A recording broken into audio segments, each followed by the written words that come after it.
فاعوذ باللہ من الشیطان الرجیم من همزه ونفخه ونفسه بسم اللہ الرحمن الرحیم یا ایہا الذین آمنوا اذا قمتم الى الصلاة فاغسلوا وجوہکم وایدیکم الى المرافق وامسحوا برؤسکم وارجلکم الى الکعبین۔ اس آیت میں اللہ تعالیٰ یہ بتاتے ہیں کہ جب بھی آپ نماز کے لیے آؤ تو سب سے پہلے وضو کر لو۔ وضو جو ہے وہ نماز کے لیے ضروری ہے، بغیر وضو کے نماز نہیں ہوتی۔ چاہے آپ جتنے ہی پاکیزہ ہیں، جتنے ہی آپ صاف ستھرے رہنے والے ہیں، جب تک آپ وضو نہ کر لیں آپ کی نماز نہیں ہوتی۔ یعنی نماز کے لیے وضو جو ہے وہ ضروری ہے۔ اور اس کی فضیلت یہ ہے کہ جب ہم بسم اللہ پڑھ کے وضو شروع کرتے ہیں، صرف بسم اللہ پڑھنا ہے، وضو شروع کرتے ہیں، اور اگر آپ مطلب کہ باہر سے بسم اللہ پڑھ کے جائیں، آپ کا جو ویسن وغیرہ ہے وہ واش روم کے اندر ہے، تو آپ باہر سے بسم اللہ پڑھ کے جائیں، تو دل میں بھی آپ دہرا سکتے ہیں۔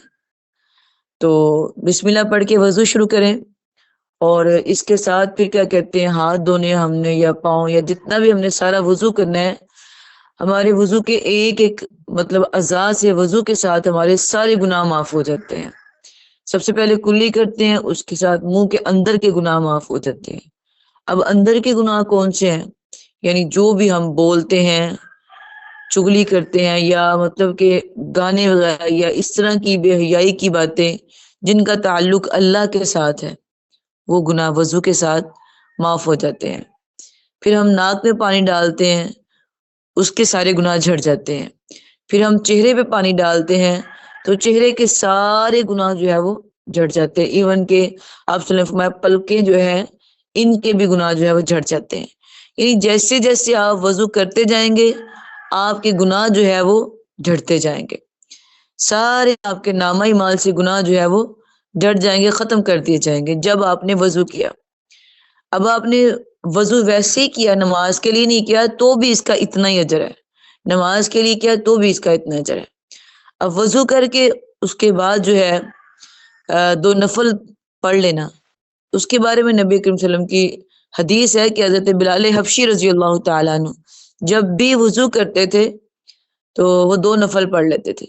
تو آپ صلی اللہ علیہ وسلم جب آسمان پہ معراج پہ گئے تھے تو آپ نے دیکھا کہ وہاں پہ جنت میں کسی کے چلنے کی آواز آ رہی ہے، تو آپ نے پوچھا جبرائیل علیہ السلام سے، یہ کون ہے میرے سے پہلے جو جنت میں داخل ہو گیا؟ کہا اللہ کے نبی جی آپ سے پہلے کوئی جنت میں داخل نہیں ہو سکتا اور نہ ہی کوئی ہوا ہے۔ میں پھر یہ آواز کس کی آ رہی ہے؟ چلنے کی آواز تھی۔ کہا اللہ کے نبی یہ آپ کی امت کا بلال ہے، حبشی رضی اللہ تعالیٰ عنہ ہے، یہ چلتے زمین پہ ہیں، ان کے قدموں کی آواز جنت میں آتی ہے۔ اب اللہ کے نبی صلی اللہ علیہ وسلم جب زمین پہ آئے تو آپ نے پوچھا بلال میں نے یہ معاملہ دیکھا ہے کہ آپ کے قدموں کی آواز میں جنت میں سن کے آیا ہوں، تو کیا کرتے ہو؟ تو کہا اللہ کے نبی اور تو کوئی عمل میرے ذہن میں نہیں ہے، لیکن میں جب بھی وضو کرتا ہوں نا میں فوراً 2 نفل پڑھ لیتا ہوں، میں بغیر وضو کے رہتا ہی نہیں ہوں۔ یہ جو بات ہے نا بڑی زبردست ہے کہ میں بغیر وضو کے رہتا ہی نہیں۔ ہم لوگ عام روٹین میں وضو کرتے ہیں نماز کے لیے یا نفلوں کے لیے یا قرآن مجید پڑھنے کے لیے، تو آپ جب بھی گھر میں واش روم میں گئے ہیں، فیس واش کرنے کے لیے گئے ہیں، ہینڈ واش کرنے کے لیے گئے ہیں، اب اپنا پورا وضو کر لیں۔ اس کے بہت سارے اثرات جو ہے وہ انسان کے اوپر ہوتے ہیں، پاکیزہ رہنے کی عادت پڑ جاتی ہے۔ وضو جب باوضو جب انسان رہتا ہے شیطان اس کے قریب نہیں آتا، بہت ساری جو برائیاں ہیں وضو کی وجہ سے انسان بچ جاتا ہے۔ تو اب ہر وقت باوضو رہنا بھی صحابہ کرام کی سنت ہے، اور آپ بھی جب بھی مطلب واش روم میں جائیں تو آپ وضو کر لیا کریں، یہ سنت ہے لیکن یہ فرض نہیں ہے۔ اور آپ صلی اللہ علیہ وسلم نے نہیں بھی کیا، آپ نے کیا بھی ہے، ضروری نہیں ہے، یہ صرف ایک کام ہے جو صحابہ بھی کرتے تھے کہ ہر وقت باوضو رہتے تھے۔ تو وضو کے بعد 2 نفل پڑھ لیتے تھے۔ تو اسی طرح جب آپ صلی اللہ علیہ وسلم نے وضو صحابہ کرام کو سکھایا تو پھر آپ نے کہا کہ لاؤ میں تمہیں وضو سکھاؤں گا کیسے وضو کرتے ہیں۔ پانی منگوایا آپ نے اپنے آگے۔ تو عام روٹین میں ہم لوگ نل پہ وضو کرتے ہیں تو کوشش کرنی چاہیے کہ پانی زیادہ ضائع نہ ہو، جو آپ وضو کرتے ہیں اس کو تھوڑی دیر کے لیے ٹوٹی کو بند کر لیں، پھر چلا لیں۔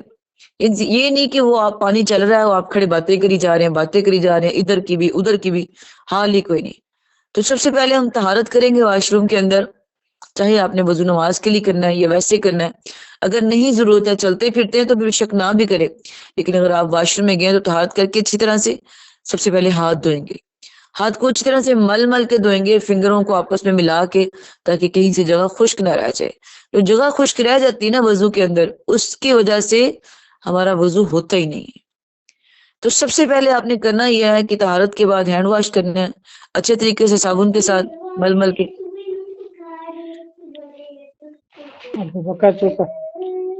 پھر کیا کہتے ہیں، آپ نے کلی کرنی ہے 3 بار، 3 بار بھی کیا وضو اللہ کے نبی نے، 3 بار، 2 بار بھی کیا ہے، اور بعض اوقات 1 بار بھی کیا ہے۔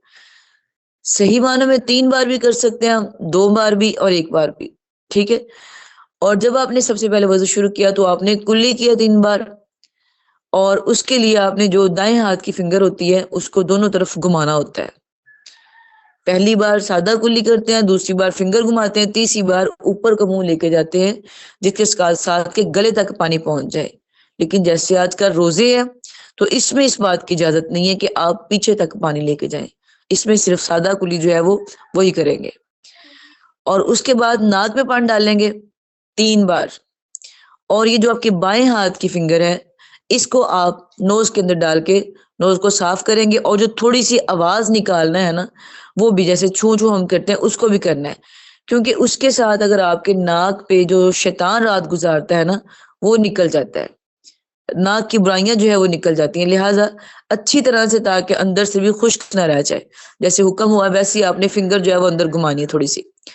اس کے بعد پھر آپ نے فیس واش کرنا ہے، اس کو 3 بار آپ نے کرنا ہے اچھے طریقے سے مل کے، جیسے مساج کرتی ہیں یوں اپنے چہرے کو اچھے طریقے سے مل کے واش کیا کرے، دعا کرے اچھے طریقے سے سارے بالوں کے ساتھ ساتھ۔ یہ نہیں کہ تھوڑی کے نیچے جگہ خشک رہ گئی ہے یا ادھر آنکھوں کے پاس خشک رہ گئی ہے، نوز کے اوپر، اچھے طریقے سے اس کو مل کے جو ہے وہ آپ نے 3 بار فیس واش کرنا ہے۔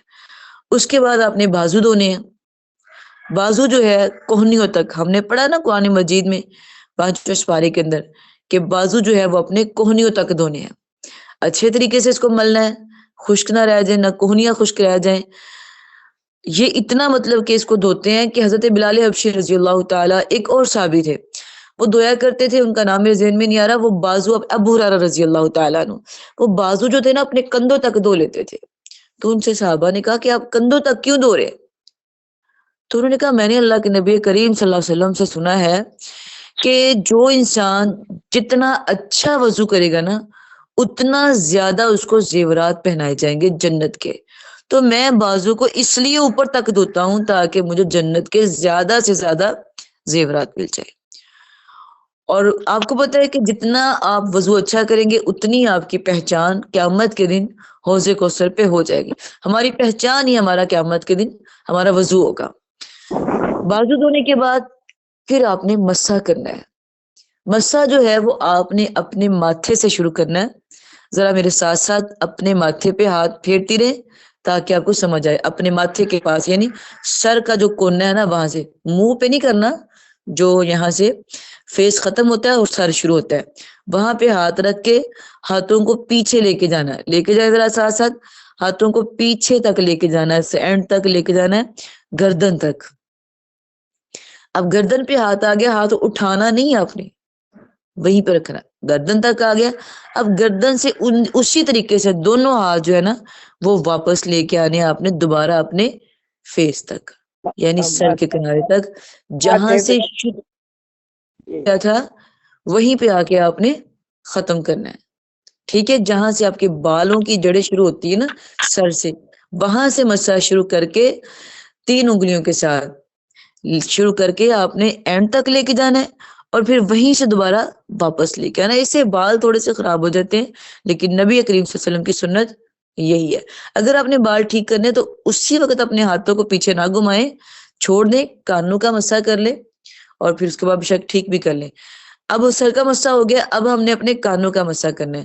کانوں کے مسح کے لیے ہماری جو تشدد والی انگلیاں ہوتی ہیں نا وہ ہم نے کانوں کے اندر ڈالنی ہے، ٹھیک ہے، ڈال لی ذرا، کانوں کے اندر ڈالنی ہے، اور اس کے بعد جو ہمارا انگوٹھا جو ہے اس کو ہم نے اپنے کانوں کے پیچھے گھمانا ہے، ٹھیک ہے، اس کو پیچھے گھمانا ہے، اور یہ جو تشدد والی فنگر ہے اس کو ہم نے کانوں کے اندر ڈالنا ہے۔ یہ ہمارا سر کا مسا ہو گیا ہے، سارے کا سارا کانوں سمیت۔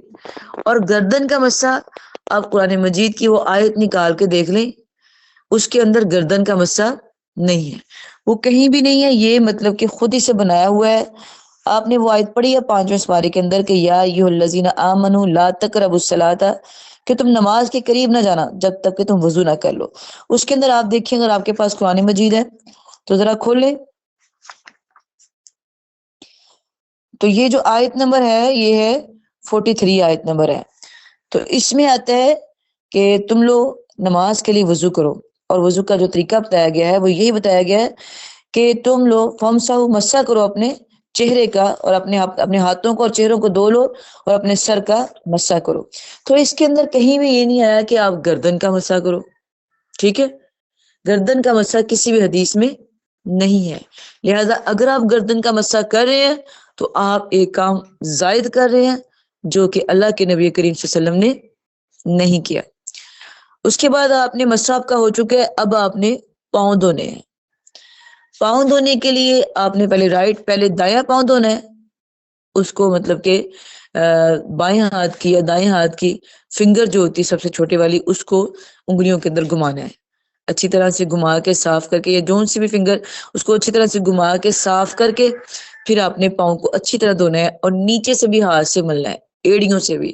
جو ہماری ایڑی ہوتی ہے وہ عام روٹین میں اکثر دیکھا ہے خشک ہو جاتی ہے، اس کو آپ نے نیچے سے جب ہاتھ پھیریں گے نا، یوں کر کے پاؤں اپنے ہاتھ کے اوپر رکھیں گی تو پھر جو ہے وہ خشک نہیں رہے گی۔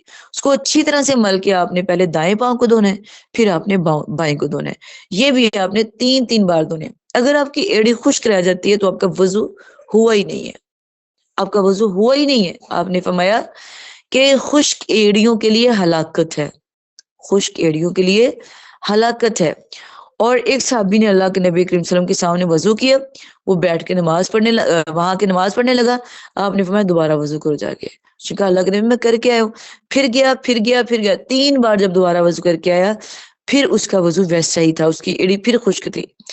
تو پھر وہ کہا کہ میں اب عاجز آ چکا ہوں، مجھے سمجھ نہیں آ رہی، آپ مجھے بتا دیں۔ پھر آپ نے اس کو بتایا کہ تمہاری یہ جو ایڑی ہے یہ خشک ہے، اس کو دوبارہ وضو کر کے آؤ، اور جو ایڑیاں خشک ہیں ان کے لیے ہلاکت ہے، ہلاکت ہے، ہلاکت ہے۔ لہذا جب وضو کرنا ہے تو ہر طریقے سے اپنے پاؤں کو اچھی طرح سے دھونا ہے۔ اس کے بعد آپ باہر آ جائیں واش روم سے، یا آپ باہر وضو کریں، اپنا دوپٹہ ٹھیک کریں اور دعا پڑھیں، اشہد اللہ الہ الا اللہ واشہد ان محمد عبدہ ورسولہ اللہم اجعلنی من التوابین وجعلنی من المتطہرین۔ بہت زبردست دعا ہے کہ اللہ میں گواہی دیتا ہوں کہ آپ کے سوا کوئی معبود نہیں ہے، اور محمد صلی اللہ علیہ وسلم اللہ کے رسول ہے، اور ساتھ میں اے اللہ مجھے کر دے پاک رہنے والوں میں سے، اور مجھے کر دے معاف کرنے والوں میں سے۔ یعنی آپ توابین، توبہ قبول کرنے والوں میں سے کر دے، جن کی توبہ آپ قبول کرتے ہیں، اور مجھے پاک رہنے والوں میں سے کر دے۔ یہ دعا پڑھے۔ جو اشہد اللہ الہ پڑھتے ہوئے فنگر اوپر کرتے ہیں، رائٹ ہاتھ کی نا اکثر لوگ دائیں ہاتھ کی انگلی جو ہے نا وہ یوں کھڑی کر لیتے ہیں اوپر کو، تو یہ کسی بھی حدیث میں نہیں ہے، یہ بھی خود ساختہ عمل ہے جو خود بنایا ہوا ہے۔ اگر آپ کے وضو میں خود ساختہ عمل یعنی خود بنائے ہوئے عمل ہوں گے تو یاد رکھیں آپ کا وضو قبول ہی نہیں ہے، آپ کا وضو صحیح نہیں ہے۔ جب آپ کا وضو صحیح نہیں ہے تو پھر آپ کی نماز صحیح نہیں ہے، نماز قبول نہیں ہے۔ لہٰذا وضو جو ہے اس کو اچھے طریقے سے درست کر کے صحیح کر کے کرے، اگر وہ صحیح ہوگا تو پھر آپ کی نماز میں بھی آپ کو مزہ آئے گا۔ اور ایک بات یہاں پہ اور سمجھ لیں، اگر آپ نماز کا مزہ چاہتے ہیں تو اس کی ابتدا وضو سے کریں، پہلے وضو اچھے طریقے سے کریں، پھر آرام سے نماز کی طرف آئیں۔ اگر آپ وضو تیز کرتے ہو، پتہ ہی نہیں چلا کہ کیسے کیا، وہ کوئی جو خشک رہ گئی، کوئی گلی ہو گئی، تو پھر آپ کو نماز میں بھی مزہ نہیں آئے گا۔ یعنی وضو سے جب آپ وضو کرتے ہیں تو یہ سوچا کرے کہ میں ایک ایسی ہستی کے سامنے کھڑی ہونے لگی ہوں جو کہ سب سے بڑی ہے۔